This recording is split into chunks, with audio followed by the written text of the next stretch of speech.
Bien, y finalmente llegamos al tercio inferior de la cara. El tercio inferior era este tercio que estaba representado principalmente por este hueso, ¿no? La mandíbula. Y este hueso crece gracias a distintos factores. Por supuesto, el factor dentario es el más importante en el sentido vertical. La aparición de las piezas dentarias, el desarrollo de la apófisis alveolar, lo mismo que hablábamos en el maxilar superior. Este factor dentario es de gran importancia en el desarrollo vertical del tercio inferior de la cara, en el crecimiento vertical, el crecimiento en altura de la mandíbula. Pero hay otros factores, como factor muscular o el crecimiento del cóndilo, que los vamos a analizar en unos minutos. Y digo esto porque es momento, me parece fundamental ahora, hacer mención, y esto lo van a ver ahora con Luciana, acerca de los procesos de osificación y de crecimiento de la mandíbula. Bueno, después de esta presentación que nos acaba de hacer Adrián, no queda otra que comenzar a hablar de la osificación del maxilar inferior. Es un proceso muy interesante porque además tenemos que tener en cuenta que el maxilar inferior tiene una osificación mixta. Es decir, algunos componentes del hueso van a tener una osificación directa, y estos son el cuerpo y la rama, y otros tendrán una osificación de tipo indirecta, como ser el cóndilo y la zona de la sínfisis.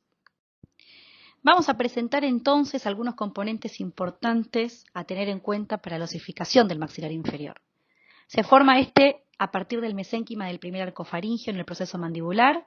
Lo estamos viendo en estas dos ilustraciones comparativas, sombreado con color magenta. En vertebrados primitivos se forma a partir del cartílago de Meckel, pero en mamíferos el cartílago de Meckel guarda una relación muy cercana con la formación mandibular, pero no contribuye a su osificación, y ya veremos cómo y por qué.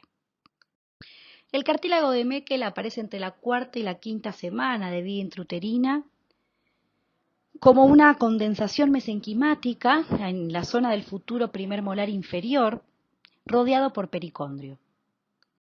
Veremos que a partir de la séptima u octava semana de vida intrauterina comenzará la diferenciación osteoblástica periféricamente al cartílago de Meckel en el mesénquima, es decir, aparecerán los primeros centros de osificación primarios. Y esto es porque tanto el cuerpo como la rama del maxilar inferior presentan un mecanismo especial de osificación directa llamado yuxtaparacondral, en el cual el cartílago de Meckel, denominado cartílago primario, sirve como guía o sostén, pero no participa de la osificación. La osificación se efectúa en forma paralela al cartílago. Yuxta significa al lado, paralelo, y condral, cartílago. En esta diapositiva, además, estamos viendo dónde se ubica el primer centro de osificación primario que dará a la formación del cuerpo del maxilar. Si hacemos un poco de historia, el cartílago de Meckel recibió dicho nombre en homenaje al anatomista alemán, quien lo describió en 1820 en su Manual de Anatomía Humana. Se forma en la sexta semana del desarrollo, es un cordón sólido de cartílago hialino rodeado de una cápsula fibroreticular celular gruesa, que es el pericondrio que antes mencionamos en las diapositivas anteriores. Se extiende desde la cápsula óptica hasta la línea media sin contactar con el del lado opuesto, sino que están separados por una banda de tejido mesenquimático. Retomando el concepto que vimos en nuestra primera parte de la clase, fíjense que el cartílago de Meckel sigue el trayecto del nervio mandibular, acompañando a sus ramas lingual y dentario inferior. El inicio de la formación del tejido óseo se produce a las 6 o 7 semanas aproximadamente. Comienza en la vecindad del ángulo formado por las ramas del nervio mentoniano y del nervio incisivo, al separarse del dentario inferior, es decir, donde se ubica el agujero mentoniano. Y se forma como un anillo óseo alrededor del nervio mentoniano, y luego las trabéculas se extienden hacia atrás y hacia adelante en relación externa al cartílago de Meckel. La porción ventral del cartílago de Meckel es la que sirve de guía al proceso de osificación intramembranosa del cuerpo del maxilar.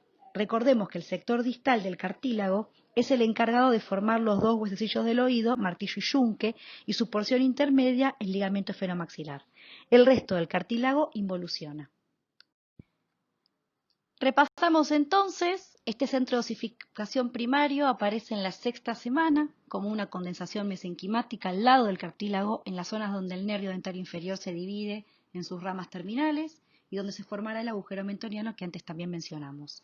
En la séptima semana de vida intrauterina comienza la osificación intramembranosa en esa condensación por fuera del cartílago de Meckel. Desde ese centro de osificación primario, la osificación progresa hacia adelante, hacia la línea media y hacia atrás, y hacia el sitio en el que el nervio mandibular se abre en las ramas dentaria inferior y lingual, estableciendo la formación de la língula o espina de Spix. El hueso del cuerpo del maxilar tiene el aspecto de un canal abierto hacia arriba, donde se alojan el paquete vasculonervioso y los gérmenes dentarios en desarrollo. Simultáneamente, al avanzar la osificación, la porción del cartílago de Meckel que guía este mecanismo involuciona, excepto a nivel de la sínfisis mentoniana. No. El hueso del cuerpo del maxilar tiene el aspecto de un canal abierto hacia arriba, donde se alojan el paquete vasculonervioso y los gérmenes dentarios en desarrollo. Simultáneamente, al avanzar la osificación, la porción del cartílago de Meckel que guía este mecanismo involuciona. La formación del cuerpo de la mandíbula finaliza en la región donde el paquete vasculonervioso se desvía en forma manifiesta hacia arriba. La osificación de la rama comienza posteriormente en el mesénquima del primer arco, se va produciendo alejada del cartílago de Meckel, la división entre ambos lo marca el lugar de la futura língula o espina de Spix. Para la semana 10 queda conformada la mandíbula primitiva por osificación intramembranosa constituida por el cuerpo y por la rama. Como ya lo dijimos, el extremo posterior del cartílago formará martillo y yunque y el ligamento esfenomaxilar. La porción central del cartílago de Meckel desaparece por un mecanismo de autofagia, involuciona, como también hemos dicho. Y en la porción de la sínfisis es controversial. Algunos autores indican que se osificaría de manera endocondral entre la semana 13 y la semana 16, y remanentes de este cartílago persisten en forma de islotes dentro del hueso maduro. A las 12 semanas aparecen en el mesénquima otros centros cartilaginosos independientes del cartílago de Meckel y que juegan un papel importante en la osificación endocondral del resto de los componentes del maxilar inferior. Estos 4 pares de cartílagos secundarios son el cartílago condilar, el coronoideo, el sinfisario y el angular.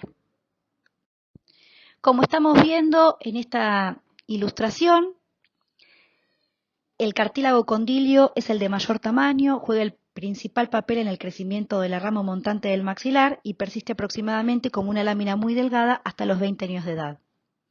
Ubicamos también el coronoideo, el angular a nivel del futuro gonion, y con respecto al cartílago sinfisario, muchos autores mencionaron antiguamente que este correspondía al extremo anterior del cartílago de Meckel. Actualmente se sabe que es un cartílago independiente y que aparece posteriormente. El cartílago condilar adquiere una forma cónica en forma de zanahoria que ocupa la mayor parte de la rama montante en formación. Como dijimos, se osifica de manera endocondral. Para la semana 20 formará una fina capa cartilaginosa que recubre la cabeza del cóndilo, persistiendo hasta la segunda década de vida, como antes también dijimos. Permite el crecimiento mandibular horizontal y vertical y el desarrollo del ATM del adulto. El cartílago sinfisario es una estructura par que aparece en el mesénquima entre los extremos del cartílago de Meckel. Según Abramovich, un autor que además fue profesor adjunto de la cátedra de histología y embriología, este cartílago es la extensión anterior del cartílago de Meckel y no debiera llamarse secundario. Sin embargo, la evidencia más actual indica que el cartílago sinfisario aparece posteriormente entre la semana 20 y 28, separados de los remanentes del cartílago de Meckel que se organiza en forma de islotes. Crece a partir de la semana 28 hasta el nacimiento y luego sufre regresión sin participar de la osificación y se oblitará al año de la vida. El cartílago coronoide aparece al 4º mes de vida intrauterina, permite el crecimiento de la zona de la apófisis coronoides. Es un cartílago transitorio, como los que acabamos de mencionar. Es reemplazado por osificación endocondral, la futura apófisis, y desaparece antes del nacimiento. En esta ilustración estamos viendo la ubicación de los diferentes tipos de cartílagos secundarios, además del cartílago de Meckel. Cabe recordar que el cartílago andular aparece en el cuarto mes de vida intrauterina y desaparece inmediatamente luego de osificarse en forma de gonion. Para mencionar y relacionarlo con los contenidos que vimos en nuestra clase anterior, el crecimiento del maxilar inferior ocurre por fusión aparente o consolidación modeladora. Es recomendable que repasen estos contenidos de la clase anterior. También es importante mencionar que en los sitios donde aparecieron esos cartílagos secundarios que recién explicamos, tomarán inserciones los músculos masticadores. Esta interrelación músculo-nervio y tejido óseo es considerada como una función inductora, es decir, actúan estas estructuras como una matriz funcional. Cada una estimula el desarrollo de los tejidos adyacentes. Experimentalmente se ha demostrado que el tejido óseo se desarrolla de una manera amorfa y para que adquiera su arquitectura correcta se necesita la presencia y la implantación de las fibras musculares en él. Además, fíjense que son músculos muy potentes. Bueno, lo habrán visto ya en anatomía, ¿no es cierto? Y estos entonces se insertan en sitios que se osificaron de manera endocondral. También es interesante aportar que en este proceso de osificación y de crecimiento posterior que estamos tratando, los gérmenes dentarios estimulan el desarrollo de las apófisis alveolares óseas, es decir, los procesos alveolares que ahora veremos con Adrián. Y estas luego se incorporan al cuerpo del maxilar. El crecimiento del maxilar inferior es hacia abajo y adelante y se desarrolla a expensas del cartílago condilar que ya antes dijimos. En sentido vertical por la formación de los rebordes o las apófisis alveolares. En sentido anteroposterior, el crecimiento se produce por aposición en el borde posterior de la rama y por reabsorción en el borde anterior de la misma, como veremos luego. En la cara lingual del maxilar, es decir, la región incisal, comienza la reabsorción después de las 16 semanas, lo que contribuye al crecimiento hacia adelante de esta región del cuerpo mandibular. Bien, y vamos a ver entonces ahora cuáles son los factores que tienen que ver con el crecimiento, el desarrollo, el cambio de forma de este maxilar inferior. Y hago hincapié y remarco bien el cambio de forma, porque esta imagen que tenemos en pantalla es la mandíbula de un lactante. Estas son canastillas, acá tendríamos los gérmenes de las piezas dentarias temporarias, pero fíjense la forma de este maxilar inferior. Un cóndilo muy poco desarrollado.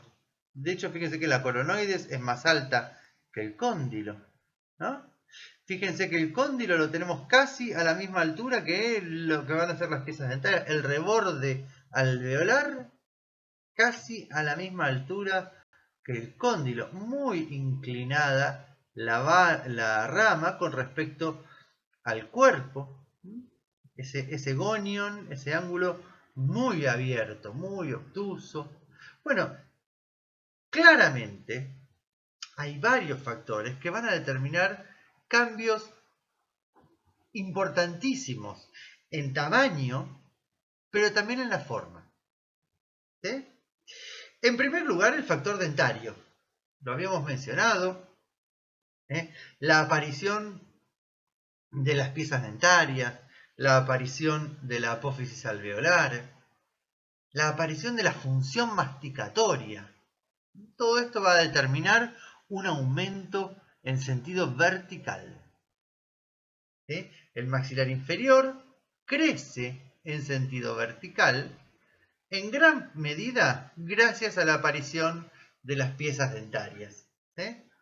Otro factor que interviene en este crecimiento y en este modelado es el cóndilo. Ustedes estuvieron hablando recién del crecimiento, del desarrollo, el cartílago condilar, pero la articulación temporomandibular es una articulación que va a permitir esto parece una obviedad lo que voy a decir, ¿no? La articulación temporomandibular permite los movimientos de la mandíbula. Y yo me pregunto ahora, ¿cuáles son los movimientos que realiza el lactante? ¿Y cuáles son los movimientos que realiza el, vamos a decir, masticante? ¿Son iguales los movimientos mandibulares durante la succión que los movimientos mandibulares durante la masticación? Porque la aparición de piezas dentarias nos lleva a una nueva función, que es la función masticatoria. Cuando en el niño aparecen las piezas dentarias, vamos a tener que pasar de la alimentación de líquidos o de papillas a una alimentación un poco más sólida, con masticación. ¿Sí?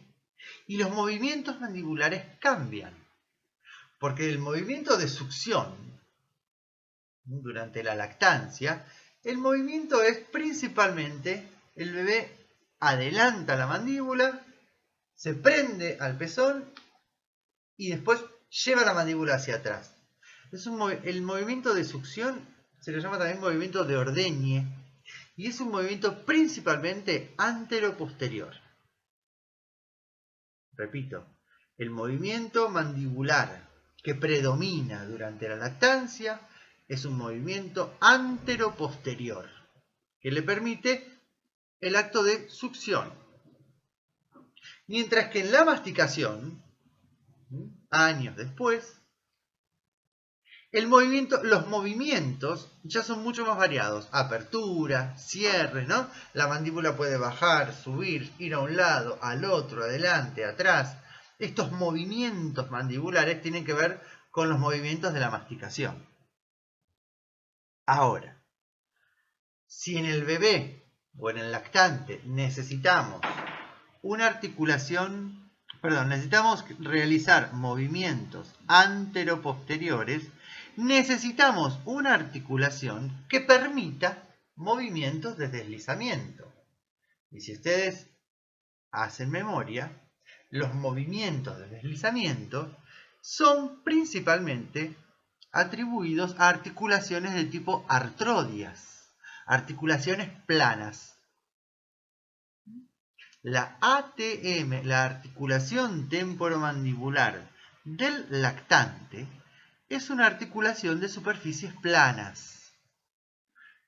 El cóndilo de la mandíbula es prácticamente plano porque esta mandíbula debe realizar movimientos de deslizamiento anteroposteriores, movimientos que le permitan succión, que le permitan ordeñar la mamadera o el pezón. ¿Sí? Este movimiento antero-posterior, o mejor dicho, este desarrollo, o este poco desarrollo del cóndilo mandibular, también lo vamos a evidenciar en el poco desarrollo de la cavidad glenoidea. Creo que ahora tengo una imagen para mostrarles. ¿Sí? Ahora, conforme aparece en las piezas dentarias, aparece la función masticatoria, el cóndilo comienza a crecer. Y entonces la mandíbula cambia su posición. Esto dentro de unas diapositivas lo voy a explicar mejor. ¿Sí? El tercer factor decisivo en el modelado de la mandíbula es el factor muscular.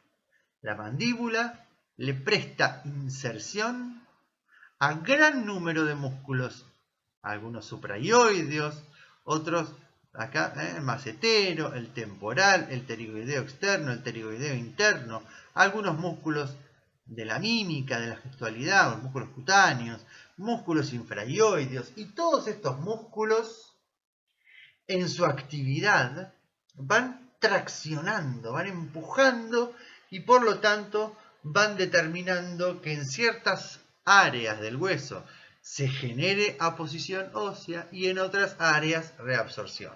Lo van modelando.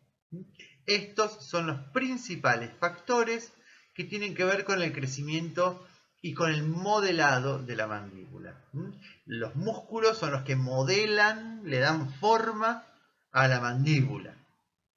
Y le dan forma a medida que se van modificando las funciones de la mandíbula. Miren, por favor, la cavidad glenoidea del temporal. Ni se ve dónde está, ¿no es cierto? Acá deberíamos tener una cavidad. Claro, es una superficie prácticamente plana, porque aquí articula el cóndilo de la mandíbula, que también es prácticamente plano, en un lactante. La ATM en el lactante es una articulación de superficies planas. ¿Cuándo cambia? Cuando cambia la función. Hay una ley que siempre se dice en anatomía que forma y función van de la mano. La forma tiene que ver con la función, y en este caso lo vemos clarísimo, como la ATM, la articulación temporomandibular, sus componentes van cambiando la forma a medida que cambia la función. Cuando pasamos del lactante al masticante, cambian las formas de las superficies articulares. Este cóndilo, ahí tenemos el desarrollo del cóndilo, pero hace que también se haga cada vez más vertical la rama, ¿no? A medida que el cóndilo crece, el cóndilo mandibular crece hacia atrás y arriba, como que profundiza la cavidad glenoidea, la rama se hace cada vez más vertical. Y este cambio de posición, de forma de la rama, tiene que ver con un modelado óseo, una aposición ósea en el borde parotídeo y reabsorción en el borde anterior. La mandíbula va cambiando la posición, desciende, va cambiando su forma, y esto se genera gracias al crecimiento del cóndilo, pero también a esta aposición ósea que se da sobre el borde posterior de la rama, borde parotídeo, y una reabsorción ósea que se da sobre el borde anterior de la rama. Esto da por resultado un cambio en la posición que genera una rama más vertical. Acá tenemos para comparar, fíjense, la mandíbula al momento del nacimiento, más o menos a los 5 años de edad y en el adulto. Y lo que decíamos recién, cómo esta rama se está haciendo cada vez más vertical, el cóndilo se desarrolla cada vez más, ahí a esta altura era más bajo que la coronoides. En una mandíbula adulta depende, hay varios estudios, hay varias formas de apófisis coronoides, pero más o menos tienen la misma altura, la coronoides y el cóndilo, ¿no? Depende del tipo de masticación y demás. También depende de qué músculos actuaban sobre la coronoides, en fin. Son varios los factores, pero lo que podemos asegurar es que la mandíbula del nacimiento a la adultez va cambiando su forma. Y va cambiando su forma y avanza. El cóndilo el cóndilo crece hacia atrás y arriba, se profundiza dentro de la cavidad glenoidea. La rama se hace cada vez más vertical, hay aposición ósea en el borde posterior y reabsorción en el borde anterior, lo mismo acá, y eso da por resultado un ángulo cada vez más recto, una rama cada vez más vertical, un cóndilo cada vez más, más desarrollado. ¿Está bien? Bueno, nuevamente les señalo en esta imagen esto que veníamos hablando acerca del desarrollo del cóndilo. El cóndilo mandibular crece, se expande, se traslada hacia arriba y atrás. Ahí dice en sentido postero-superior. Fíjense cómo a medida que ahí está, el cóndilo hacia arriba y atrás, profundiza la cavidad glenoidea y esto genera depósito, aposición ósea en el borde parotídeo, reabsorción ósea en el borde anterior de la rama, ¿sí? Y esta profundización genera también, por supuesto, un cambio en la posición mandibular. ¿Bien? Un traslado de la mandíbula en sentido opuesto, abajo y adelante. Otra vez el crecimiento del tercio inferior, el desplazamiento es hacia abajo y adelante, porque repito, el cóndilo crece hacia atrás y arriba, profundiza la cavidad glenoidea, pero ¿hasta dónde? No, acá ya tenemos la base de cráneo. Entonces, la mandíbula se traslada hacia abajo y adelante. Además, la mandíbula debe acompañar al maxilar superior. Ese contacto dentario debe mantenerse. Entonces, todo es un crecimiento armónico hacia abajo y adelante. Por supuesto que todos estos cambios, los cambios que se dan a nivel del cóndilo, los cambios que se dan a nivel dentario, van acompañados del factor muscular, ¿no? El factor muscular es quien determina la forma, por ejemplo, de la coronoides. ¿Quién se inserta en la coronoides? El temporal. ¿Quién se inserta a nivel del gonion? El macetero, el pterigoideo interno, ¿sí? El pterigoideo externo en el cuello del cóndilo, los músculos de la mímica en el cuerpo mandibular. Todos estos músculos, al generar tracción sobre la superficie ósea, va a generar o va a implicar aposición ósea, aposición y reabsorción. El músculo continuamente va modelando al tejido óseo.